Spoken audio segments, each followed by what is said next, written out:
It's your boy Tommy Marz. I'm here with a very special guest. You may know her as one of my 4 favorite female singers of all time. She's one of my Mount Rushmores.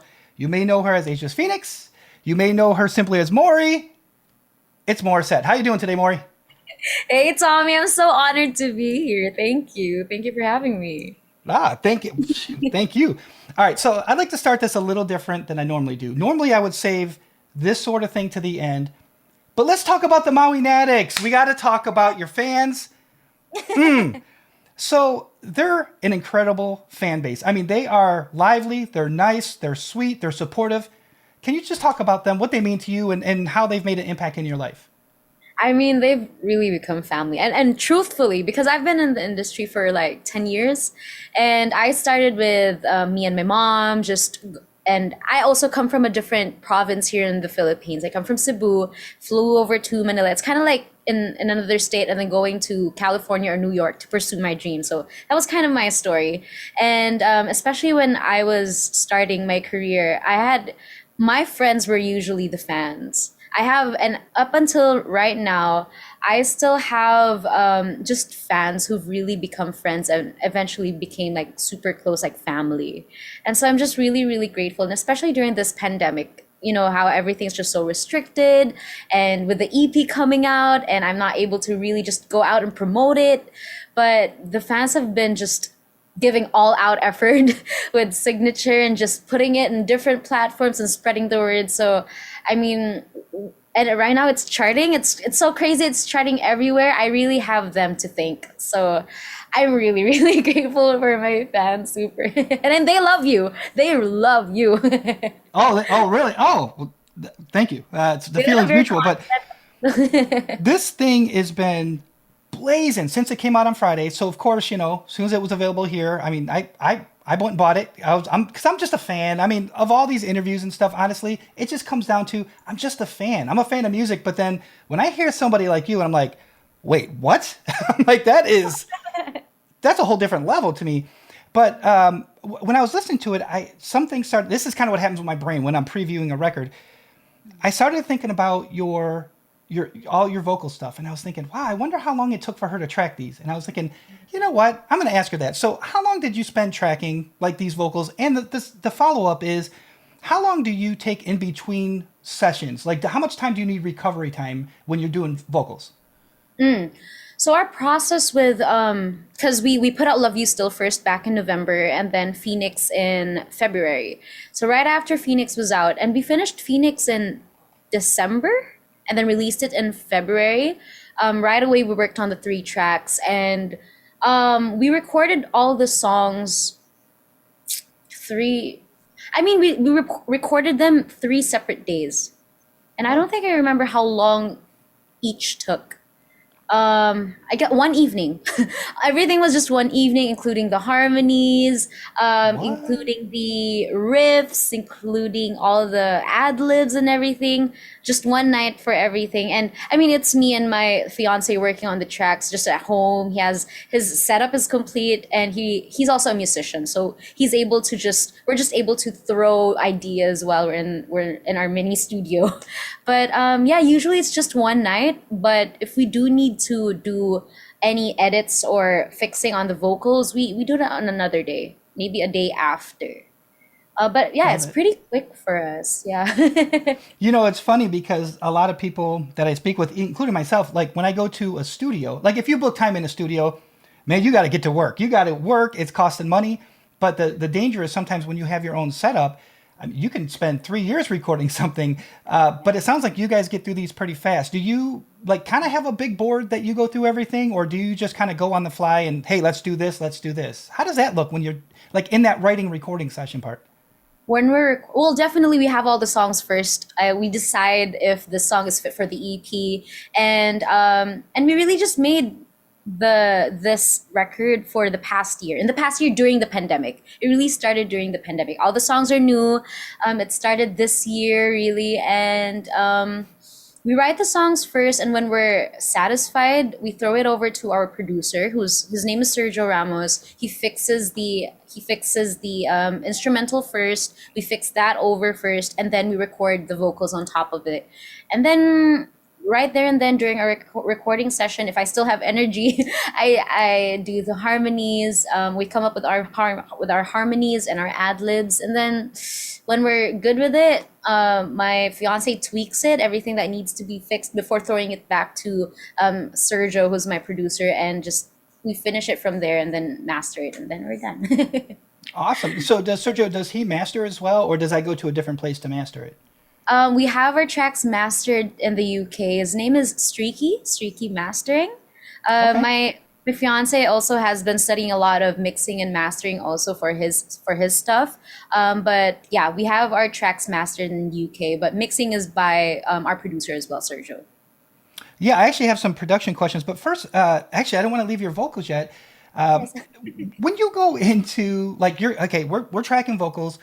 I always wonders about somebody as gifted as you are. Do you just sometimes what happens, or do you think about like the runs, or even if you're going to go to your head voice, or sometimes you have this squeak, and you know everybody knows that's watching this, they know exactly what I'm talking about. Do you plan those squeaks, or does it just happen organically and you say, yeah, that was right? Sometimes it does. Sometimes I do kind of plan it before recording, just because I do a lot of practicing first before, like me and fiance decide to record it. Because, syempre, of course, we want to try to keep it at a minimum time because I'm only at his place for a certain number of time as well, especially during the pandemic. So I definitely studied the song first, what I could do with melodies, and then record it, and then all the harmonies are just right after the melodies are recorded, and then we go into ad libs, and whatever we come up with we just do it. And sometimes I go crazy, sometimes I go crazy and then no, let's not put it there because I might not do it live. I might not be able to do it live. Just circumstances like that. And even with Love You Still, that super high note, sometimes I regret putting it there because it's so high and I get so nervous sometimes hitting it, but it's there, and I'm just having to learn to just adjust to that placement as well in my voice and just deliver every time I sing the song. That's interesting. That honestly, that may be one of the first times. I don't know how many interviews I have. It's a couple hundred. I think that's the first time I heard somebody be aware of that in the studio saying, I'm going to have to sing this song. Can I Yeah. reproduce this live? Yeah, I mean, and my fans have so much expectations of also of me, and it's just hard to keep up sometimes. And I do all these riffs and runs and high notes in the record, and then they expect me to do it live. So I'm just gonna have to think about it next time if I really wanna Nice. do it over and over again. But I mean, it's Yeah. fun. I love the process of just being able to discover different placements in my voice as well. Well, that's a really good segue, by the way, because I wanted to know about the just your. I would say your palette is. It's one of the things that like really kind of drew me into you at the beginning was I felt like, of course you have they talk about the whistle voice. That's why everybody goes crazy, and I appreciate it. I love it. But your low register is it's incredible because you really do. You have the whole spectrum covered. I said if I ever get to talk to Maury, I'm going to ask her and say, when you were putting these together, did you think, okay, I want to kind of just cover everything, or it just as a singer, I'm just doing these things. I know it sounds like an odd question, but I really wonder this. I have this in my earbuds. I'm shooting hoops, and I'm like, whoa, man, she was just so low, and then she just went for it. Was it intentional to cover the whole spectrum of like from very low to the highest high, or it just did it? You just do it. I mean, I think it really just happens. I think it just happens. But definitely when we were working on the songs, like just the songwriting process with all five songs, I think I really just wanted, and I'm actually really happy you got to appreciate my low notes because I don't get to do that a lot here. Just because I'm not sure, but here in the Philippines, it's usually the highs that drive everyone crazy. And Hmm. I guess with live performances, they don't really get to appreciate low notes as much. So definitely when I had the chance, like even with my YouTube covers of different songs, when there's a low note, I go for it because like that's the time I can do it and people might be able to appreciate it. So like with the writing of the songs, if it feels nice, or for me, if it sounds nice that I can go that low and I can do it that low, we're putting it. Like with Love Yeah. You Still, it's like up there, and then when that bridge comes in or the Cool. pre-chorus, it goes down and then it goes back up. And Yes. Yeah. I mean, it's Yeah. impressive. It is. So You- this EP. I mean, to me, it has it has something for everybody. Is what I feel like when I listen to it. It I mean, it's great. And I was thinking about the production sonically. I mean, this thing is. It sounds as good as anything that because I get sent probably a week. I don't know, 100 records a week probably, and it sounds so live. Sonically, it's great, but there's some things happening even with that guitar. So when you talk about like when the album starts and you've got this, it's right now. It's that guitar that's right now, and I just want to get kind of give some props to who's playing. So is that your fiance playing the instruments too? The instruments, it's by my producer. It's by Sergio, and he's an amazing guitar player as well. He's a big musician also. He Yeah. studied in Berkeley, so like he's very equipped. And also even with my whole team right now, I just because a lot of people don't really know these people that I'm working with right now. I was under another record label, a big record label here in the Philippines, and I had no problem working with them. But I guess for something this personal, because I mean, this is the first time I'm songwriting and producing, I guess I also just wanted to grow with people as well and not kind of feel intimidated. So it was a really big plus for me to just start my songwriting journey with my fiance, who I can just really be honest and just say what I feel about a situation and stuff. And even with Sergio, who's so equipped with like musicality and everything, but he's also just very open to learn as well. So it's really just back and forth with us, and with the process of the production with like example the mixing and with the instruments, it's usually me, my fiance Dave, and Sergio on a Zoom meeting, and we work on the track that way, especially with this pandemic. So yeah, it's really just like that. And he works It on the works. instruments on his own, yeah, and goes back with, do you guys like this? And if we say yes, okay, put it on, or maybe you want this louder. And then we just go into the nitty stuff before recording the vocals. Oh, it's working. I mean, it sounds so good. Not that like you need to hear this, but like somebody like I'm just so proud. I am so proud to be a fan and tell people because I've been sending out over the weekend saying you need to go listen to this right now. I'm like, go listen, drop what you're doing. I want you to go listen because it's just that good, you know. So here's the thing. I always say this: if I'm involved in a record or making a record, I so the people who are watching have heard this before, but I always know when a record's done. I always know what the best song is, what the most marketable song is, what my favorite song is. And most of the time, my favorite song isn't either one of those. You know what I mean? Sometimes it's the more artsy one. I did something cool and I'm like, oh yeah, I like that. So I won't ask you your favorite, but let's say I encourage everybody to go listen to the whole EP right now. But let's say you wanted to say, hey, I want you to listen to this EP, but I only have time for one song. What's the one song? It's not your favorite, but what's the one song you say, you have to go listen to this one. You got to hear this one. What's that song on the EP? I mean, I don't want to pick a bias because I love them I all. know, I know, I know. But there's something interesting about when, because you were just saying about something about like when you listen to all the songs, you would kind of feel which one would be like more like in the radio. I was actually, because the EP is out now, and I was actually very surprised how a lot of people really liked Will You Stay, because I felt like, or when me and my fiance were talking about just listening to the EP as a whole before putting it out, and I don't know, we just had this weird feeling that probably Will You Stay would be the song that won't really get a lot of attention. But I'm so surprised because a lot of my fans and supporters, they love Will You Stay. I guess it's also just the nostalgic feel and just the waltzy. I don't know how to explain. I'm actually not very technical, but I guess it's also just, I don't know, maybe the message of the song as well. It's more of a lovey song, but not. But I think one song from the EP that I'd really want people to really listen would be Mirror. Oh man, and people are going crazy for that one. It's a great I think I mean, Mirror. I mentioned that guitar at the beginning, so it's kind of got this kind of almost I don't even know. It's almost got like a Niall Horan guitar on it. You know, the album starts, but then you mentioned the waltzy stuff. I got kind of a little bit of a jazzy stuff, even those chords, a little bit of jazz guitar, and I was like, wow, this is not just a I don't mean this in a bad way. It's not just your everyday pop EP. It's not that. There musically, there's a ton going on, and then you stick your voice over there, and I'm like, but Mirrors is one that hit me. I would say also Phoenix, the message. I'll be honest. I feel like it's so right now. This is what people need. They need these type of songs. You know, I mean, they need to feel that message and hear that message because, I mean, I get tweeted every day. You know, people just want inspiration, and that's the stuff right there. So when you wrote that, I'm sure you didn't pat yourself on the back, but you must have felt some sense of like accomplishment when you guys wrote that one.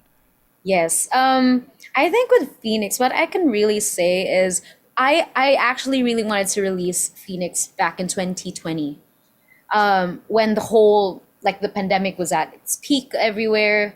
But I mean, I didn't we didn't want to put out a song that wasn't really done yet. But Yep. initially I wanted to put out Phoenix in 2020 because that was the peak of the pandemic. But you are right about the message of the song. A lot of it is really because of what's just going on in the world. And I mean, my fiance started it. He started the verse and the chorus first, and it was actually in Phoenix that was my first time to really write a full verse. The second verse was all mine, and I was so proud of that. It was the first Oh, time to actually finish a verse because it's usually throwing ideas, and our process would usually be he'd ask me for a topic, and I'd give a topic or I'd give a title, and he would usually start that, and then I would go in to just throw ideas and throw lines here and there. But for Phoenix, because we were in two separate places, I was here in my place, he was at his place. He sent me over the song, and I loved it instantly. And then I tried to write the second verse, and then there's the second verse. And I think also because it's just also coming from my experience as well, just in the industry, also in my career, that it's not always going to happen overnight. It takes so much work to just be where we are right yeah. now, and to just really might sound cliche, but it's just gotta keep believing and just Yes. have faith. Yeah, and especially during these very, very hard times. It's This pandemic is crazy. It's not even over yet. We're still here. I know. It's like hopefully soon. But that's a good message too, because people. I mean, a lot of people ask me. It's funny because if I had a list of questions, one of the most questions I get is, how do you make it? How do you, all these things? I'm like, well, if you have the talent, patience is your best friend. Patience is such an important part of this. If you have the talent, it'll show at some point. Somebody will hear your talent. And here you are. You're 10 years into this business and you're blazing. You're blazing. This thing is crazy. This is okay. I got to ask you this. So, again, some of my questions, I mean, if they're too oddball, just tell me to shut up and we'll go to the next one. But so the first time I ever saw you, people were just blowing me up for Marcelito, right? That you got to hear this guy Marcelito, and I was like, oh, Yes. okay, I don't know who that is. So one day I was like, I'll turn the camera on. What the heck? I don't know what it is, because normally I'm Harry Styles. So I watch it and I'm just like, whoa, that was crazy. And then everybody in the comments, Morissette, Maury. I'm like, I know Alanis Morissette. I don't know Morissette. Yeah. So I'm like, just drop me the links. You guys send me the links and I'll give it a listen. First thing I hear is on the Wish Bus. Never enough. Ah. You know what? I don't know how it is with. I guess I'll say my people that follow me. They don't look. I'm not a reactor. I guess they would say because I have so many things going on, with music and the sound vapors. But I don't know how they feel about it or what they do in their things. All I know is I know I look stupid sometimes because I'm like, what? Like, I cannot believe what I just heard. But my question is, do you ever just take a rainy Saturday and go back on YouTube and watch some of your performances on the Wish Bus? Because that's a question I think a lot of people would like to know. Yeah. Hardly. I don't like watching myself unless I really need to. Unless I'm like super curious what I really did in a show, and well, usually because of when I'm performing, it just comes out. And especially when I'm in the Wish Bus, there's so much to think about. There's so many. There's an interview in between, and there's also people outside, and you're in a bus. So Yeah. there's lots to think about. But so I sometimes I do. I do because I need to. Definitely not on a random day. I don't usually listen to myself. But I will say that with the EP, with the EP, I like listening to the songs just because I don't know, I like, and I think that was my goal also for myself or for the EP, that I wanted it to be songs that I personally also would enjoy I enjoy listening to as well.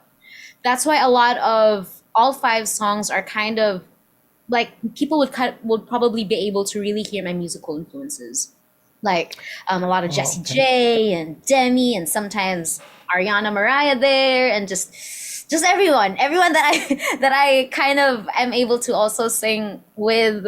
I really wanted to put them also in the EP and just really showcase what I could also do, but also have messages that are very true to me, and I feel people would also be able to relate as well.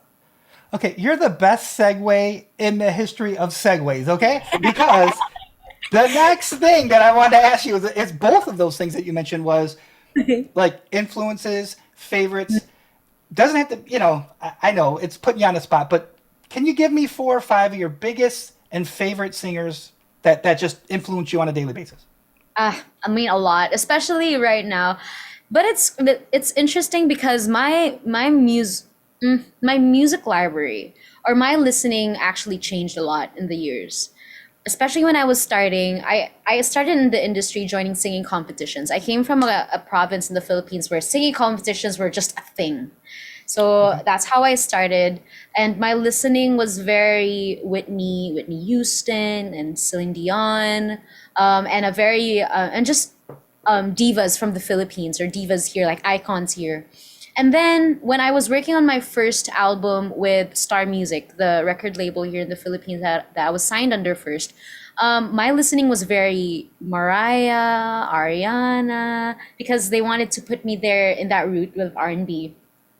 And then and in between all of that, it's a lot of Beyonce, it's a lot of Jessie J. But I wasn't really able to really use that when I was recording my first EP with Star Music. But then lately, my listening is worship music. Okay. So worship music, soul, R&B. So it's just really shifting. But I think my top five artists that any day I can listen to them, Jessie J on top, always Jessie J. My queen, Jessie J. Love it. Jessie J. I actually really love Demi's voice. I've always loved Demi's voice since Camp Rock. I've been a fan ever since. Mariah. There's just those days where I just want to listen to her very sultry voice. That's Mariah, right. Ariana, they just go back and forth. Um, of course, I'm not sure if you know Regine Velasquez. There are days also No. that I just love listening. She's also like an icon. She's like Barbra Streisand here in the Philippines. She's Okay. like I'm writing it. right there. Oh my gosh, if you watch her videos, you'll be blown away. She's that crazy of a woman. I'm doing it. Take it I'm from doing it. me. She's amazing. We all love her. And Wait, what song? Is there a certain song I should go look for first by her? any song she does is amazing. Okay. Okay. Sounds good. Yeah, Sounds good. Regine Velasquez. And I'm sure if you mention her in your streams or in your videos, all the Filipinos will just be going crazy because I mean Okay. everyone loves her. Everyone Okay, loves her. She's great. been around for the longest time. I love her. And I mean those are my super super top like artists that I really like to listen to ever since. And Beyonce, yes, Beyonce is also there. But the Right old there too. school Beyonce. Yeah, Okay. and I love her voice. I love how she goes. Like I love Spirit from like the track she did for Lion King. Like she goes Mhm. all the way down and then she goes up. So yeah, I just also really wanted to achieve Kind of reminds stuff me of like somebody. Yeah, nice. You that. know, it's Oh yeah. funny. You're killing. It's almost like you know my little thing here because I want to ask you about when you performed with Jessie J. Okay, Yeah. when you were, she kind of, hey, come on out, and you're walking. I swear you were floating. I swear it was floating. Can you walk me through? You're standing back there. There's two other singers. You're about to Yeah. walk forward. Were your feet numb? Just walk me through that 15 seconds of walking to the stage of fun. Oh, yeah, that's a whole story. I have to tell the whole story to get there because Please, please. that really wasn't supposed to happen. Because there's this Sunday variety show here in the Philippines. It's called ASAP, and I'm a regular there. And for I think that was on a Sunday or something. But basically I told my manager for that day, Jessie J has a concert for that day. I told my manager, please don't put anything on that day because I really want to watch her live. So he didn't. And then the morning of that day, he calls me up and says, honey, I have to tell you, you have work today. And then here I am, I'm panicking because I just told him that I didn't want to have work that day because there's a concert I need to watch. And he goes, but your work is in the concert. You're asked by ASAP to interview or to do backstage coverage for Jessie J's concert. And then I go, what? What? Okay, okay. So I'm preparing, and I'm panicking. And then I get to interview her, and she's one of the nicest people ever. But I think that's also the very first time I really got that close to an international artist. So I was trying to keep calm because I was working. I was working as an interviewer. And then I kind of mentioned being on The Voice of the Philippines and how she was also a coach on The Voice. And I told her that the song that I last sang on the show, because I didn't win, I didn't even make it to the semifinals of the show. The last song that I sang on the show was her track, Who You Are. And then she goes, you have to sing it for me. And then I'm shaking right now, just remembering everything. Because like I'm brought back to that moment, and then I sing for her the chorus, and then she goes, you have to sing with me on stage. And then I'm panicking. And then I'm panicking, and then I'm with the producer of ASAP. And then I go, and then I even said, wait, no, I just want to watch you. And she says, no, please sing with me. My people will contact you and do this and do that, and we'll try to find you right before the number. And so I go back to where my mom was because I was watching with my mom. It was her birthday gift for me for that year. We watched it together, and then finally one of her people was looking for me. And then, okay, this is the moment. And then we went backstage, and I was super starstruck because it was the first time where I actually saw like everyone from the managers to the band members and even the PAs, they were all wearing in-ears. And at that time, that wasn't really a thing here in the Philippines. So I was just, I was super amazed. And then they gave me one. So, okay, so this is how it feels to have an in-ear. Okay. And then finally, Jessie J was like doing the intro, and there's this girl named Morissette, and then they're all screaming because no one knew it was coming. And then I was there and I was shaking. And I think my mindset during that whole time was, I just didn't want to mess up because I didn't want to like cry because of course I was overwhelmed with feelings, but I'm also on stage. I want to give justice. I want to make the Filipinos proud. And so, yeah, that was that. I'm sorry. That is awesome. I love it. That's what life is about, right? Just right there, that story. Do you know I was getting goosebumps when you were telling me that? That is, I love it.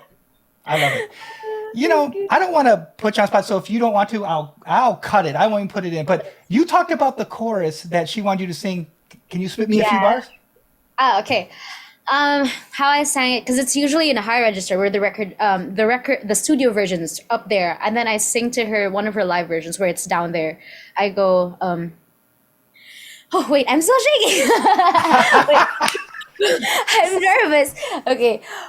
Okay. And there was a point I hated that song because I lost to that song, and it was a whole year that I just didn't want to listen to that song. I didn't want to sing it just because I lost to it. And then a year after it happened, I went full circle with the song, and I got to sing with Jessie J. But anyways, okay, I will sing for you. Okay. Don't lose who you are in the blur of the stars. Seeing is deceiving, dreaming is believing. It's okay not to be okay. Sometimes it's hard to follow your heart. But tears don't mean you're losing. Everybody's bruising. Just be true to who you are. And you know what? We talked about that low register, and I can hear it just coming out. I mean, that is, oh. I'm Okay, Dude, you talk about making that's not making my week. That's making my year. Wow, I can't believe that. Thank you. Thank That you. is, Oh oh my man. God. Okay, so there's one song, and not today, but Yes. I'm sure you get requests all the time. I'm sure your Instagram blows up every your Twitter. If little Tommy Marz can make one request, if you ever thought about doing something and you're like, you know what, I just want a song to mess around with or maybe record, and I have a reason. You mentioned Mariah Carey. There's a song called "Can't Let Go," okay, by her. It's off her first record. Yes. The second verse is the reason why I thought it because I was actually just listening to it and I was like, "There's the even though I'm alive, you just walk on by." You know that there's a. I just feel like you could put a little squeak in there or something. I just heard just the other day and I was like, "Whoa." I feel like Maury should sing this and like do her thing. And so if I could make one small, if you ever had, you were bored one day, you're like, yeah, I just wish I could mess around with the song. Mariah Carey, Can't Let Go. Oh, Noted. I will No, Venmo you. I'll Venmo you $100. Okay, if you do that. Okay. Okay, I'll do it. I'll do it. I'll do it. gosh. All right. Oh So my. that's the one personal I wish. So I actually tweeted out a little bit ago, and I said, "Hey, if you could ask, Morissette one question, what would it be?" And that tweet is on fire. So I actually have some fan questions, if you don't mind. Yeah, sure. Go ahead. Okay, great. All right. So one of them it's from E Phoenix, and everybody has like either Maury, Morissette, Phoenix signature in their line. I love it. That's how Um, you know. That's how you know. Yes, that is so awesome. So E Phoenix writes, if you were to perform in the United States again, what would your ideal venue be, and are you planning a major tour once a full album drops? I mean, I think my goal right now is just to really work on as many originals as I can. And I mean, I've been in the industry for about 10 years, but for the longest time, I've just really been singing covers. And I think where I am right now, or just the success that I also have right now, has really stemmed from just doing covers. But and it's okay because I was still just getting to know the industry, also discovering myself. But on my 10th year, which is this year, that's why and with the pandemic, it was really through the pandemic that I really had the guts to really grow and just want to do something else rather, or besides just being a singer. I just really wanted to grow. That's why of course, with the help of my team, I was able to try out songwriting as well and just producing, and it's been fun, and it's really a learning process, especially coming from just songs handed down to me, and then right now seeing the actual production of things. It's very humbling. So, but definitely, I would love to do that someday. That when things really open up and I'm able to also do a show, there because I have to get a visa for that. I would love to just sing my originals and just share my stories also. Definitely, if there's an Love it. opportunity, I would really love to. That's Really hard. you're such a segue because the next question, actually though, before I ask the next question no, I'm serious. The next one I'm going to ask you is just what you're saying. It's crazy. We're here. We're here. Okay, so like a dream of mine, I've played in some crazy awesome venues, but I've always wanted to play the Hollywood Bowl. I thought that'd be cool. What venue in the States that you've always said, hey, I want to play there? Madison Square Garden, Hollywood Bowl, or something like that. What's the one venue you wish you could come here to a packed house and play? Man, I mean, wherever they could bring me, produce a show for me, I'd take it. Especially right now. I Yeah. think, well, like, if someone got me to perform anywhere in the States, I probably would take it right away. It's an Yeah. opportunity. Yes. I haven't really thought of that. I mean, I haven't really thought of a specific venue, but I mean, anywhere that I can just get all my fans together and listen to my music, that would be amazing. And I mean, the U.S. is a big country, so Yeah. and I mean, I already know also a lot of people who are just of course they say that if I did do a show anywhere in the States, they'd go there. So maybe that's really the goal right now. Just put Yeah. as I'll be many there. originals as I can. I will look for you before I start the show. I'll be like, hey. I'll be the guy screaming in the front. Oh my god! But yeah, I think that's really just the goal, just to gather all my fans together, if it's even possible, in a venue where it's convenient for everyone, and just Yeah. share my music. I think You're that's a so goal nice. right Okay, this question from Bowby, and this is what you're saying. It says, if you were given a chance to be invited to perform, like in a big music festival or award show, what two or three original songs would you sing? It goes back to your saying three originals, Okay, I mean, I only have five right now. So, which one am I kicking out? That's right? unfair. I don't know. I mean, they're also, and I think the reason why I'm also just super proud of Signature is they all sound so different, but Yes. they sound so different, but of course they're tied by my voice. And with all the covers that I've done the past years, I also just took note of how people were able to appreciate me doing different kinds of genres, like even Broadway or even just the chill ones. So I think I also really wanted to embody that in the EP. I will make a way to sing all five songs, even if they just ask for three. Yeah, a medley. You could do a medley. I will do a mashup and a medley just to fit all five songs into the three requirement. I So think I yeah. just aged myself. I call it a medley. You said mashup. No, the young people say mashup. The old people like me say medley. Dang I it! I still just I still use medley. It okay. depends on Here's the the. person. So Oh yeah. yeah, yeah, yes. No, you're right. You're right. I got to get mashup in my vernacular. Okay, Yeah. so here's the last fan question from Terry Bora. Mhm.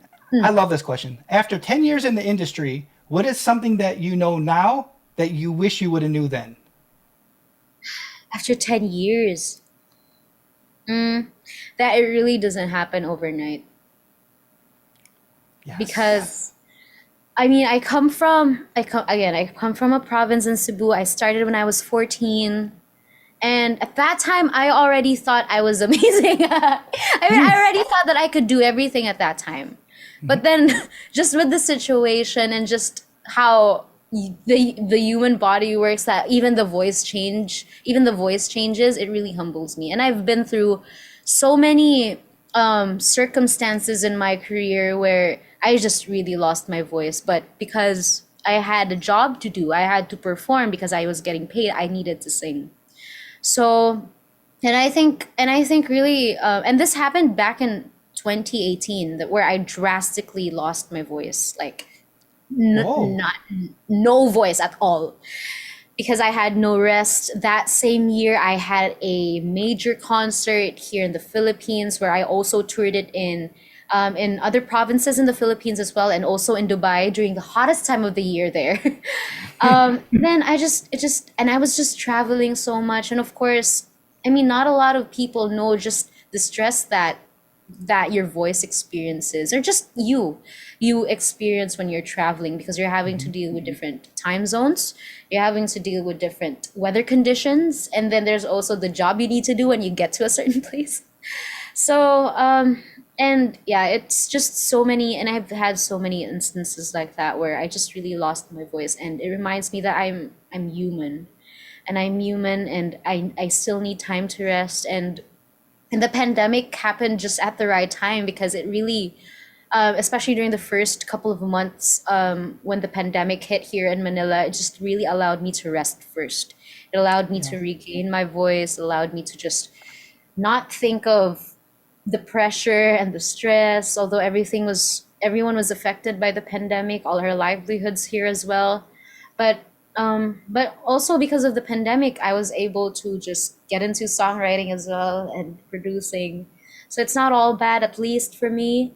And it's just trying to be that light also during these times, because so many people are just I know a lot of people affected by the pandemic. I know a lot of people also personally that lost lives were lost, and it's crazy how this just hits everyone in a different way, in a crazy way. So and I think as musicians, at least for me right now, I just want to be able to kind of ease everyone a bit with the music that I put out. That's why I also wanted to put out songs that were not just true to me, that but really had meaning and really had heart and can be as timeless as they could.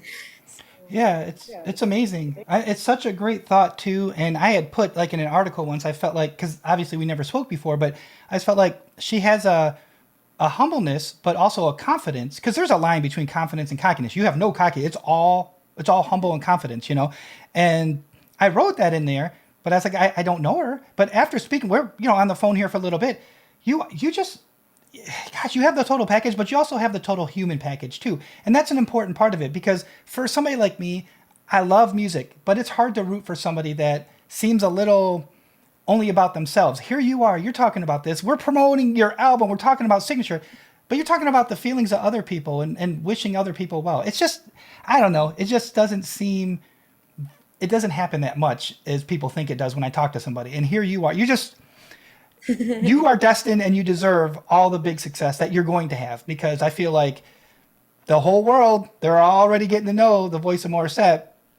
I'm so excited. I mean, I couldn't be more happy for you. And I'll get you out of here with this. I just had a quick rapid fire questions, but before we get there, you mentioned Jessie J and some of your favorite singers. Now, this doesn't have to be a favorite singer, but it could even be a producer, it could be a male singer, female singer, whatever. Who would you like to collaborate here with in the next couple years? Like, who would you like to be your ultimate collab? My fans already know this. My fans already Oh, know how to answer. Oh my gosh, I love Bruno Mars also. I love his get, voice. God, you know what I'm saying? Happen. I You mean, know what I'm he's amazing, and he's just like there's no one like him. Also, that No, swag, that voice, that range. Like, why? everything. You talk Why? about having it. Oh boy, does Bruno Mars have it? He has it. I He's love like it. the. I love him. I love him. I need to meet him. But I mean, yeah, and my fans already know this because they know how much I love Bruno Mars, and I don't know, just because I mean, there's so many talented people in the world, but I don't know, he's just on another level. I can't even. Oh, you ain't lying. Underneath my blush on, I'm blushing just talking about. Dude, I'm blushing because I'll tell you what. I'll tell you what. People ask what who you want. I like producers. I like to work with whatever. I'm working with a great producer right now, and he is awesome. He's awesome. But I have, I wish there was some people I could work with or whatever. But artist wise, Bruno friggin' Mars. I mean, he is one of my Mount Rushmore of people in my life. Gotta work with Right? Bruno someday. I mean, Oh my. and he can play guitar well. He's just, you know what? He just has, like you said, this swag. He exudes this, whatever that thing is. If you could put it in a bottle, it comes from Bruno Mars. I mean that too, because he's one of it. Yeah. No, he's it's like when God was blessing people, Bruno Mars was carrying an umbrella, but he flipped it over and carried everything. He carried all I the know. talent. He has and he's good looking. He's Yep. yep, he's that person. So Yeah, Lord, dude. Oh, make it happen. Dude, I that is mean, so awesome. I'm sorry I asked you a question that your fans already knew, but now I know. So, it's funny because I do this Friday night hang thing, and I'm always putting in new music. But lately, I've been right back. So, Locked Out of Heaven, 24 Karat. Of course, Mark Ronson. Their songs together and stuff. It's he's just so he's so dynamic too. Like his voice. I don't know how yeah. he gets there. Sometimes the stuff that he does. It's He's also just really one of those, and I think even with the EP, I kind of pegged him somehow.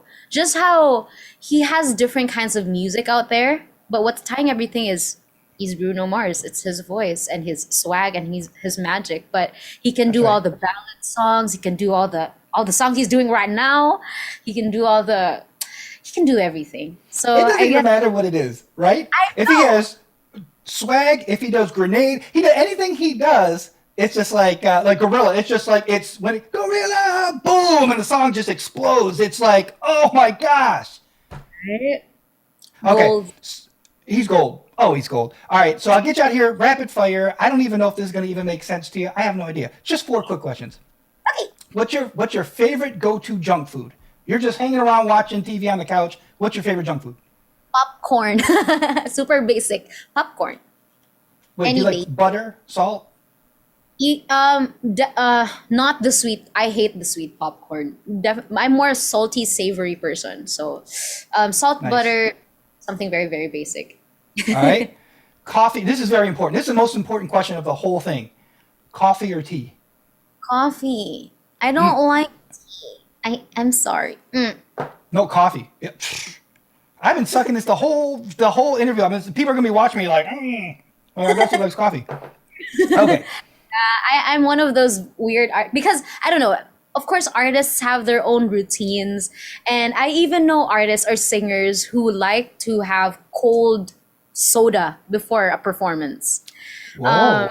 so like it just comes to show how everyone's so different. And then Yeah. there's me. I like to have coffee before a performance, and a lot of people say that's not good, but it's worked for me, and I take it, and I don't really like have coffee early in the morning. I just really have it during or before like an event, just to prick me up a bit. Maybe that's why I'm super hyper. It's because of this coffee. Well, no, I love it. I'm always hyper. People say all the time, like, I have to slow down sometimes. I was actually practicing for you, was like, Tommy, you got to slow down. Because I'm like, hey, Morissette, how's it going? How's it going? It's That's me also. okay. Last one, Yes. Bruno Mars. This is very important. This is second to coffee or tea. Pepsi or Coke? I think I grew up to Coke products. All But I mean, right. if Pepsi wants to get me as an endorser, why not? Boom. Yes. Okay. Well, you know what? This has been an honor. This has been. Do you know I've been trying to chase you for a while and I'm like, I gotta get an interview, and it's not even actually, to be honest with you. I was like, this doesn't have to be a YouTube thing. I just want to like ask her some questions, and you know what's crazy? I had all these questions from before. I didn't ask none of them. I didn't even get to any of them. So what the heck? But you know what? I appreciate you guys so much. Thank you for reaching out. It's been a pleasure. Oh, thank you. Thank Thank you. you. Super. I mean, this has been such a fun interview. Yeah. Super enjoyed just being able to interact with you finally. Also, after everyone bombarding me with messages to do this, I am super genuinely happy this happened. Thank you also for the time. Thank you.